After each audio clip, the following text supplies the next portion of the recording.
જય માતાજી મિત્રો, જો આજે તો મામાના ઘરે એસી ફિટ કરવાવાળા ભાઈ આવી ગયા હતા અને મામા અત્યારે થોડુંક કામ કરતા હતા અને આપણે આ કમ્પ્રેશન જાલીને આપણે ઊભા હતા કેમ કે હવા વધારે હતી એટલા માટે.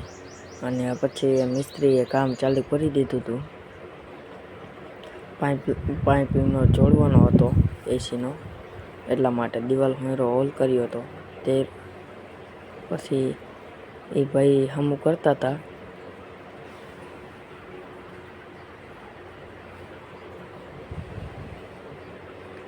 પાના ને એવું બધું લઈને નળીને પાઇપ ફિટ કરતા હતા અને કમ્પ્રેશન લાગી ગયું હતું.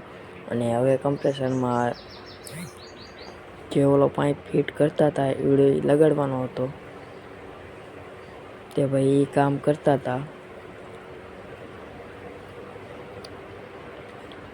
અને એસી પણ કમ્પ્લીટ થઈ ગયું હતું ને હવા પણ કુલિંગ પણ સારું દેતું હતું.